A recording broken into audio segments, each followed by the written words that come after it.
രാത്രിയുടെ മറവിൽ കുമ്പളത്താമണ്ണിൽ വീണ്ടും ഒരു ആക്രമണം. ഈ തവണ ഇതൊരു വാർത്തയല്ല, ഒരു മുന്നറിയിപ്പാണ്. ഒളികല്ല് ഭാഗത്ത് ജീവിതത്തിൽ ഒറ്റയ്ക്കായ സൂസി ആന്റിയുടെ ഏക ആശ്രയം മിടുക്കനായ നായ ജിക്കു. ദേ ഈ വീടിന്റെ മുറ്റത്ത് നിന്നാണ് ഒരു ജീവൻ നിശബ്ദമായി അപഹരിക്കപ്പെട്ടത്. എന്നത്തെയും പോലെ ആ രാത്രി ആഹാരവും കൊടുത്ത് ഒരു ചെറു പുഞ്ചിരിയോടെ ജിക്കുവിനെ ഒന്ന് നോക്കി ഉറങ്ങാൻ പോയ സൂസി ആന്റി. പക്ഷേ നേരം വെളുത്തപ്പോൾ അവരെ കാത്തിരുന്നത് ഈ ജീവിതം മുഴുവൻ മറക്കാനാവാത്ത ഒരു കാഴ്ച. ജിക്കുവിന്റെ ജീവനറ്റ പാതി ശരീരം മാത്രം. സന്ധ്യയ്ക്ക് 7 മണിയാകുമ്പോൾ ഞാൻ ഇവനെ അഴിച്ചുവിടും. അഴിച്ചുവിട്ടാൽ അവൻ എങ്ങും പോവുകയല്ല, നമ്മുടെ കയ്യത്ത് തന്നെ ഉണ്ട്.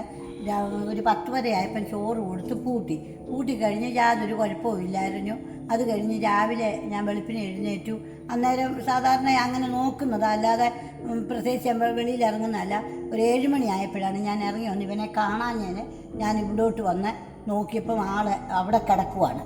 അവിടുന്ന് ഞാൻ വലിച്ച് ഇട്ടപ്പോൾ നോക്കിയപ്പോഴത്തേക്ക് പശുപ്പട്ടിയുടെ കാലിൻ്റെ ഭാഗവും ഈ വയറിൻ്റെ ഭാഗവും എല്ലാം കടിച്ചേക്കുവാണ്. അവനെ ആക്രമിച്ചത് ഏത് മൃഗം? ഈ ചോദ്യം ഇപ്പോഴും ഉത്തരമില്ലാതെ നിൽക്കുന്നു. കടുവയായിരുന്നെങ്കിൽ ഇങ്ങനെ ആയിരിക്കില്ല ആക്രമണം എന്നാണ് വനപാലകരും ഒരു വിഭാഗം ആളുകളും പറയുന്നത്. എന്നാൽ സംഭവ സ്ഥലത്തിന് തൊട്ടടുത്തായി കഴിഞ്ഞ ദിവസം പുലിയുടെ സാദൃശ്യം തോന്നുന്ന ഒരു മൃഗം മരത്തിന് മുകളിലേക്ക് കയറുന്നത് നാട്ടുകാരിൽ ചിലർ കണ്ടു. അത് സംശയത്തെ ഭയമായി മാറ്റി. കാരണം കടുവയേക്കാൾ കൂടുതൽ നായ്ക്കളെ ലക്ഷ്യമിടുന്ന മൃഗമാണ് പുലി. തന്നെയുമല്ല, ഈ അടുത്ത ദിവസങ്ങളായി ഈ പ്രദേശത്തെ രാത്രികളിൽ കേട്ടു തുടങ്ങിയ അപ്രതീക്ഷിത ശബ്ദങ്ങൾ, മ്ലാവുകളും മറ്റും ഭീതിയോടെ നിലവിളിച്ചത് എല്ലാം തന്നെ ഒരു വേട്ടമൃഗം ഇവിടെ ചുറ്റി നടക്കുന്നുണ്ടെന്ന നിഗമനത്തിലേക്ക് ജനങ്ങളെ എത്തിച്ചു.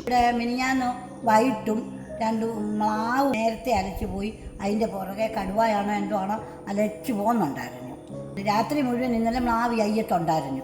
മിനിഞ്ഞാന്ന് ആനയും വന്നിറങ്ങി റബ്ബറും കളഞ്ഞിട്ടുണ്ട്. സംഭവം നടന്ന സ്ഥലത്ത് നിന്ന് തൊട്ടടുത്തായി കഴിഞ്ഞ ദിവസം രാവിലെ കടുവയെ നേരിൽ കണ്ടവരുമുണ്ട്. അന്ന് മുതൽ ഈ നാട് ഭയത്തോടെ തന്നെയാണ് ഉണരുന്നതും ഉറങ്ങുന്നതും. ഇപ്പോൾ ജിക്കുവിനെ കൂടി ഇല്ലാതാക്കിയതോടെ ആ ഭയം ഇരട്ടിയായി. കഴിഞ്ഞ കുറച്ചു മാസങ്ങളായി കുമ്പളത്താമണ്ണിൽ വിഹരിക്കുന്ന കടുവ കഴിഞ്ഞ ദിവസം അടഞ്ഞുകിടക്കുന്ന കെണിയോട് അടുത്ത് വന്നതിന്റെ കാൽപ്പാടുകൾ വനപാലകർ കണ്ടെത്തിയിട്ടുണ്ട്. അതായത് ഈ നാടിനെ വിട്ട് കടുവ പോയിട്ടില്ല എന്ന്.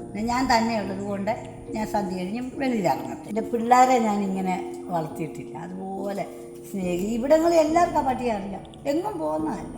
ചങ്ങലയിൽ ബന്ധിച്ചിരുന്നതിനാൽ നായെ കൊണ്ടുപോകാൻ കഴിയാതെ പാതി ശരീരം അവിടെ വെച്ച് തന്നെ ഭക്ഷിക്കാൻ ശ്രമിച്ചതാകാമെന്ന സംശയവും ശക്തമാകുന്നു. തൊട്ടടുത്ത് കടുവയോ പുലിയോ ഇറങ്ങി വരാൻ സാധ്യതയുള്ള വഴികളിൽ വനപാലകർ ട്രാപ്പ് ക്യാമറകൾ സ്ഥാപിച്ചിട്ടുണ്ട്. ജിക്കുവിന്റെ ജഡം തൊട്ടടുത്ത് തന്നെ മറവ് ചെയ്തു. ഇപ്പോൾ തന്റെ ജീവിതത്തിലെ ഏക കൂട്ടുകാരനെ നഷ്ടപ്പെട്ട വേദനയിലാണ് സൂസി ആന്റി. ഇനിയുള്ള രാത്രികളിൽ എന്ത് സംഭവിക്കും? ഉത്തരം ഇപ്പോഴും ഇരുട്ടിനുള്ളിലാണ്. കടുവയോ പുലിയോ മറ്റേതിലും നരഭോജിയോ ഒരു നാട് മുഴുവൻ അന്നും ഇന്നും ശ്വാസമടക്കി ഭയത്തോടെ ജീവിക്കുന്നു. അടുത്തത് എന്ത് സംഭവിക്കുമെന്ന ആശങ്കയോടെ കാത്തിരിക്കുന്നു.